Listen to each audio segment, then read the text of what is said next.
बातें मुलाकातें इस प्रोग्राम में हमारे मेहमान है डॉक्टर मोहित गोयल और साथ में है डॉक्टर नेहा गोयल। डॉक्टर मोहित ये बताएं कि मेडिकल में कब और कैसे चले गए?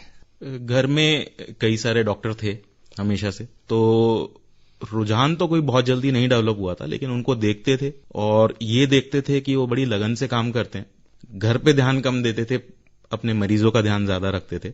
धीरे धीरे जब बड़े हुए तो इस सब्जेक्ट में भी रुचि आने लगी और ऑफ कोर्स घर में डॉक्टर्स और होने से गाइडेंस भी थोड़ी दूसरे लोगों के मुकाबले में एक्स्ट्रा रही।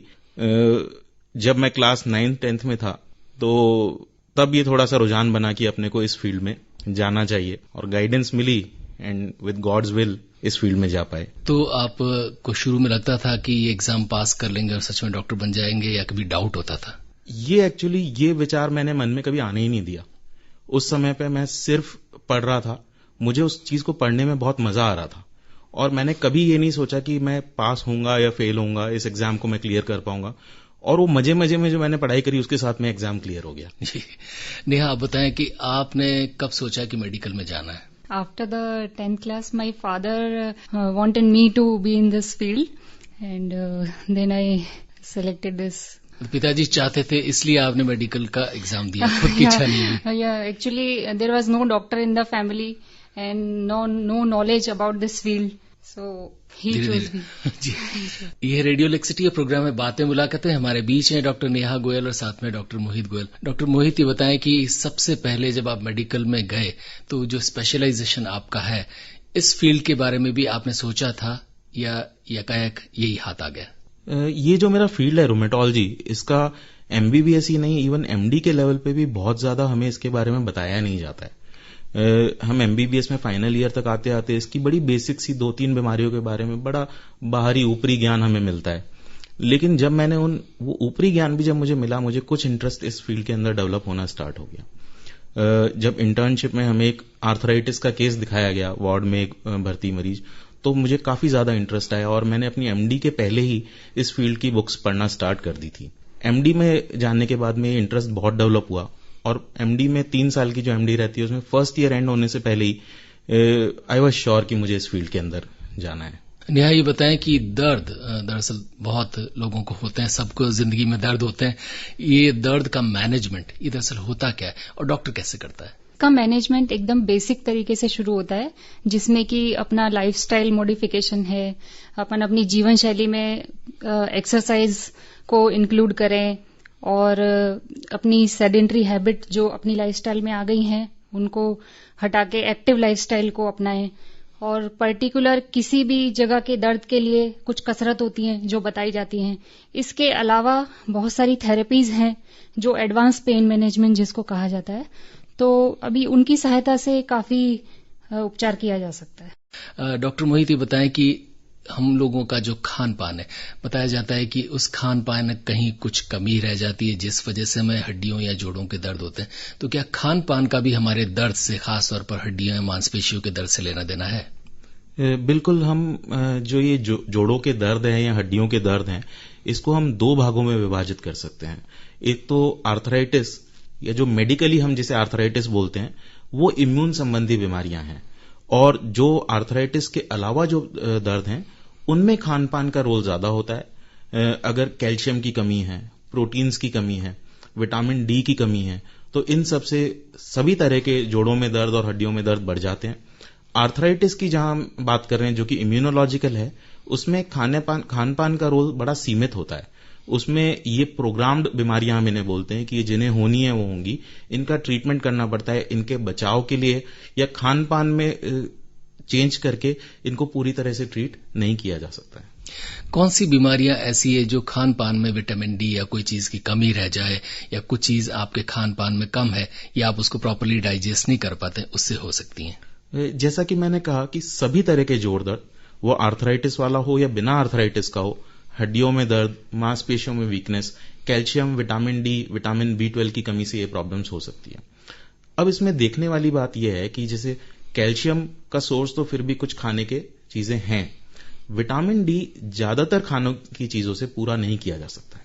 दूसरा, जैसे हम ये मानते हैं कि धूप में निकलेंगे तो विटामिन D पूरा बन जाएगा, लेकिन विटामिन D की स्पेसिफिक रेज आपकी चमड़ी से, आपकी त्वचा के थ्रू अंदर जानी चाहिए, तब वो विटामिन डी बनाएंगी। और जो हमारा इंडियन स्किन कलर है उसमें वो इफेक्टिव रेज जो कि विटामिन डी बनाती है वो हमारी त्वचा को क्रॉस करके अंदर नहीं जा पाती है। इस कारण से विटामिन डी की डेफिशिएंसी जहां यूरोपीय देशों में 30 से 40% या 50% तक लोगों में होती है, इंडिया में 85 to 90% लोगों में ये कमी होती है। इसी प्रकार से अगर हम विटामिन B12 की बात करें तो शाकाहारी लोगों में विटामिन B12 का कोई बहुत ज्यादा सोर्स नहीं होता है। इवन जो लोग मांसाहार भी खाते हैं उनमें B12 सबको एब्जॉर्ब नहीं हो पाता है। तो ये काफी कॉमन कॉजेज हैं मांसपेशी और जोड़ों वगैरह में दर्द के। डॉक्टर मोहित ये बताया कि विटामिन डी की कमी आपने बताई 80% भारतीयों में होती है, तो इसमें से बहुत सारे लोग तो ऐसे हैं जो लगभग पूरा ही जाड़ा धूप में सोकर निकालते हैं।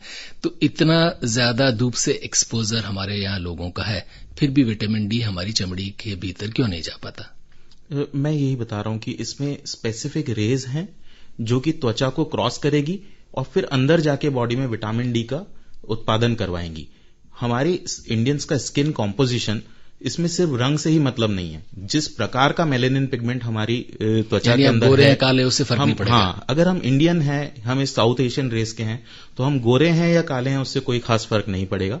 हम धूप पूरी ले भी रहे हैं तो भी विटामिन डी बहुत ही कम प्रतिशत लोग ऐसे हैं जिनके अंदर बन पाएगा, बाकी लोगों में नहीं बन पाएगा। फिर क्या विकल्प है?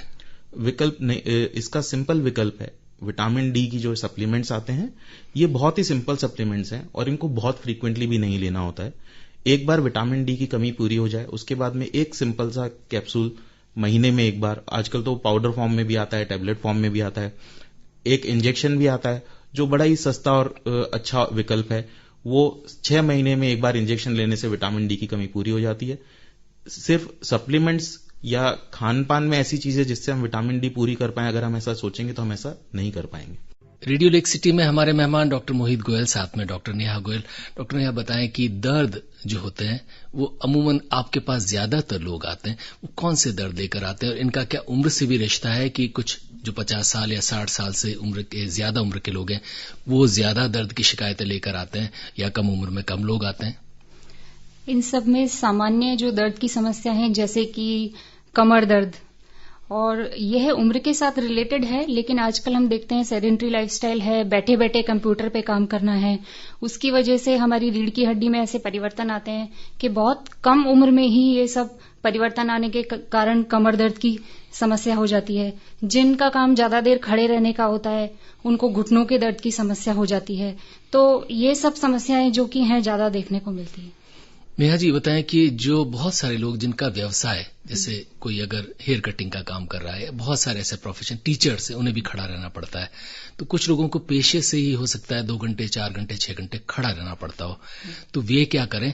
और कुछ लोग ऐसे होते होंगे जिन्हें पेशे से बैठा ही रहना पड़ता है, जैसे बैंक के एम्प्लॉइज हैं, बहुत सारे लोग हैं दफ्तरों में, वो कंप्यूटर के सामने उनको 7 घंटे 8 घंटे बैठना पड़ता है।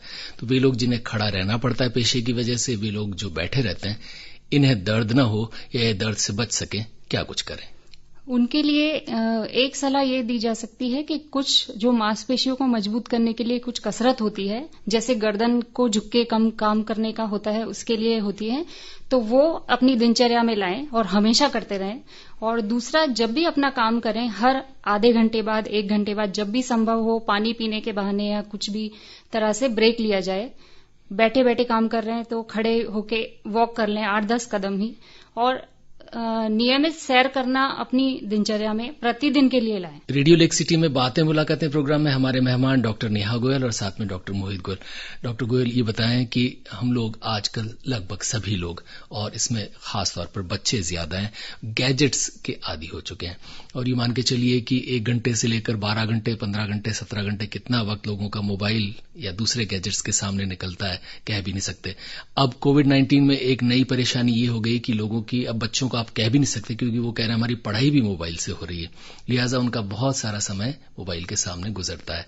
ये मोबाइल और गैजेट्स के सामने ज्यादा समय निकालना क्या हमारी हड्डियों मांसपेशियों के लिए कोई दिक्कत पैदा करता है? देखिए, इसमें 2 तरह की समस्या है। पहला तो ये कि जब हम गैजेट्स के सामने बहुत देर तक हैं, लैपटॉप या मोबाइल के सामने, तब हम इनएक्टिव हैं, फिजिकल एक्टिविटी नहीं चल रही है, भले ही मेंटल एक्टिविटी चल रही है, तो उस कारण से हमारी मसल्स वीक होंगी, बोन्स में से कैल्शियम बाहर आएगा, बोन्स वीक होंगी। और दूसरी समस्या यह है कि हमारा पोस्चर, हम एक ही पोजीशन में गर्दन झुकाकर, कमर झुकाकर बहुत देर तक बैठे हुए हैं, ये प्रॉब्लम करेगा। इसमें इंपॉर्टेंट ये है कि हम दिन में जब एक्टिव हैं और हम एक्टिवली बैठ के ये मोबाइल और लैपटॉप यूज कर रहे हैं, तब ये उतना प्रॉब्लम नहीं करता है। ये ज्यादा प्रॉब्लम तब करता है जब हम सुबह उठते ही या रात को सोने से पहले, कई बार आदत होती है कि व्हाट्सएप जब तक थोड़ी देर तक नहीं देखा तब तक नींद नहीं आती है। कई लोगों को मोबाइल बिस्तर पर साथ में न रखे तो भी नींद नहीं आती। बिल्कुल बिल्कुल। तो इसमें जो हम सुबह उठते ही और रात को सोने से पहले जो मोबाइल या लैपटॉप या टैब यूज करने का जो है, उस समय हम अमूमन लेटे हुए होते हैं या तो करवट ली हुई होती है और वो हम खराब पोस्चर में उसका इस्तेमाल करते हैं। तो इसके लिए बड़ा अच्छा रूल है कि हम ये नियमित तौर पे ये डिसाइड कर लें कि हम सुबह उठने के आधे घंटे बाद और रात को सोने से आधा घंटा पहले हम मोबाइल, टैब, लैपटॉप इत्यादि का इस्तेमाल नहीं करेंगे। तो ये प्रॉब्लम्स काफी हद तक हम इसको कंट्रोल कर पाएंगे। एंड ये जो लोग ये करते हैं, जो हमारे पेशेंट्स इस सलाह को मानते हैं, वो आके हमें बताते हैं कि हाँ, इस चीज से उनको इम्प्रूवमेंट मिला है। डॉक्टर मोहित, वे लोग जिनकी मसल्स आप जो बता रहे हैं कि कई लोगों की वीक हो जाती है, जिनकी मसल्स कमजोर हो चुकी हैं, क्या उसे दोबारा स्वस्थ या तरोताजा बनाया जा सकता है? बिल्कुल। जैसे कि ये मांसपेशियां वीक हो गई हैं, एक तो वो ये है कि कम उपयोग में लेने के कारण वीक हो गई है, दूसरा वो किसी कारण से वीक हो गई है, किसी बीमारी के कारण वीक हो गई है। तो जहां पर वो बीमारी है, तो उस बीमारी को ठीक करने के साथ में एक्सरसाइज करनी पड़ेगी, व्यायाम करना पड़ेगा, और जहां पर सिर्फ कम यूज करने के कारण हुई है, वहां पे व्यायाम करना पड़ेगा। काफी सारे लोग ऐसे होते हैं जो अपने प्रोफेशन में दिन भर उनका काफी कुछ काम होता है, तो वो कहते हैं कि हम ऑलरेडी बहुत एक्सरसाइज हो रही है, बहुत हमें थकान हो जाती है। तो उन्हें थकान तो हो जाती है, लेकिन वो एक्सरसाइज शरीर की सारी मसल्स की, सारी मांसपेशियों की नहीं हो पाती है। इसलिए एक रिजीम बना के, एक अपना साइकिल बना के, रूटीन बना के एक्सरसाइज करना बहुत जरूरी है मसल्स को वापस स्ट्रांग बनाने के लिए। डॉक्टर नेहा, महिलाओं की थोड़ी सी बात करते हैं। महिलाओं में दर्द की समस्याएं ज्यादा देखने को मिलती हैं, और खास तौर पर 30 साल से ऊपर जो भी महिलाएं होती हैं, कोई न कोई दर्द की शिकायत उनको रहती है, और उनके पास दो तर्क होते हैं। पहला तर्क तो ये होता है कि मैं देखो घर का कितना काम करती हूँ, जब मैं 5 या 7 घंटे 8 घंटे काम कर रही हूँ तो मेरा व्यायाम तो हो ही गया। और दूसरी बात वो ये कहती हैं कि उनके पास सच में समय नहीं है डॉक्टर के पास जाने का। तो इन दोनों कारणों के चलते महिलाओं में दर्द की समस्या होती है। थोड़ा सा इन दोनों के बारे में बताएं। हाँ, इसमें एक फैक्टर ये आता है कि जैसे महिलाएं घर में काम करती हैं, उनका ज्यादातर काम करने का समय जो है वो खड़े रहने पे निकलता है, तो वो घुटनों के जो जोड़ है उन पे विपरीत प्रभाव डालता है। तो इसमें वो थोड़ा थोड़ा ब्रेक लेके काम करें, और जो घर का काम है वो उससे कैलोरीज आपकी बर्न होती है, लेकिन जो आपको कसरत चाहिए मांसपेशियों को मजबूत करने के लिए, उसके लिए आपको अलग से समय निकालना पड़ता है।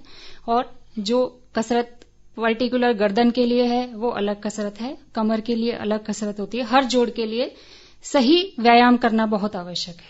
डॉक्टर ने और महिलाओं में एक और चीज है, जैसे 30 साल की एज क्रॉस करने के बाद जैसे ही मेनोपॉज का टाइम आया, उससे पहले थोड़ा टाइम पहले हार्मोनल चेंजेस आने की वजह से बोन्स में कमजोरी आने लगती है, तो इस वजह से और जोड़ संबंधी समस्या हो जाती है। ये आप संक्षेप में कौन कौन से ऐसी 2-4 चीजें महिलाओं को टिप्स देंगी जिस वजह से उनकी जो फिजिकल एक्टिविटी थोड़ी सी बनी रहे और थोड़ी बहुत वो स्वस्थ रहे? हाँ, सबसे आसान तरीका है कि सिंपल थोड़ी सी जो हमारी सैर है, चलना, वही कर लें। जितना भी समय वो निकाल सकें, दिन में 2 बार कर सकें तो वो करें। या फिर अगर उन्हें पर्टिकुलर कुछ भी समस्या है, जैसे घुटने के दर्द की समस्या है, तो डॉक्टर की सलाह से जो उसके लिए उचित व्यायाम होता है। अगर किसी को किसी भी जोड़ से संबंधित समस्या है तो बिना डॉक्टर की सलाह से मैं ये कहूंगी कि कुछ कसरत ना करें, क्योंकि ऑलरेडी जो जोड़ बीमार हो चुका है, जिसमें कुछ प्रभाव हो चुका है, तो गलत कसरत करने से भी कई बार नुकसान हो सकता है। खास करके हम रीढ़ की हड्डी की बात करें तो उसमें कई बार गलत कसरत करने से जो नस पे दबाव पहले से है, साइटिका की प्रॉब्लम है, रीढ़ की हड्डी की प्रॉब्लम है, गर्दन में भी हो सकती है, तो वो नुकसानदायक हो सकता है। डॉक्टर मोहित, बहुत सारे लोगों में बहुत सारे क्रोनिक दर्द होते हैं। कुछ लोग ऐसे होते हैं कि बच्चों को ऊपर चढ़ा देते हैं कि भी पांव दबा दे। गांव में भी देखा गया है। ये क्रोनिक दर्द हाथ पांव के ये किस कारण से होते हैं, और इनके लिए भी कोई आपके पास टिप है जिस वजह से कम हो सके? जैसा कि मैंने कहा कि कई सारी तो हमारे विटामिन की कमी से दर्द होते हैं, उसके अलावा हम काम तो कर रहे हैं, हम थक तो रहे हैं। जैसे कि बात करिए अभी आपने घर की औरतों की, वो अगर पूरे दिन काम करती है, पूरे दिन खड़ी रहती है। अब क्या होता है, जब हम एक ही जगह पे बहुत देर तक खड़े हैं तो सारा लोड हमारे घुटनों पे, जोड़ों पर आ रहा है, मांसपेशी उस लोड को अपने ऊपर नहीं ले रही है। जबकि हम चलते हैं या एक्सरसाइज करते हैं तो मसल्स वो लोड लेती है। तो एक तो मैंने बताया कुछ विटामिन की कमी, एक्सरसाइज ना होने के कारण, और जैसा आपने कहा कि जो क्रोनिक पेन होते हैं, ये पहले इनके कारण डायग्नोस नहीं हो पाते थे, कुछ स्पेशलिस्ट नहीं होने के कारण, कुछ टेस्ट नहीं होने के कारण। आजकल in maximum in chronic pain को डायग्नोस किया जा सकता है। और कई बार पेशेंट आश्चर्य करता है कि जो चीज इतने सालों से ठीक नहीं हो रही थी वो ठीक कैसे हो गई। तो वो जब डायग्नोस होती है और अपन उसको ट्रीट करते हैं तो वो दर्द भी ठीक होता है। लेकिन बेसिक हम बात करें कि हम घर पे क्या कर सकते हैं, तो हम लंबी देर तक खड़े रहना अवॉइड करें। हम अगर महिलाएं किचन में काम कर रही हैं, फल काटने का काम है, सब्जी काटने का काम है, आटा गूंदने का काम है, ये सब बैठ के किया जा सकता है। जब आपको खड़े रहने का काम है वही खड़े रह के करें। उसके अलावा जो आप एनर्जी कंजर्व करते हैं बैठ के, उस एनर्जी को, जैसा कि डॉक्टर नेहा ने कहा, सैर में लगाएं। वो अपने को थोड़ी ब्रिस्क वॉक, जिसे हम कहते हैं थोड़ा तेज चलना। अगर हम बिल्कुल धीरे चल रहे हैं, दोस्त हैं दो चार, उनसे बात करते हुए चल रहे हैं, तो फिर वो टहलना हो जाता है, वो फिर एक्सरसाइज नहीं होती है।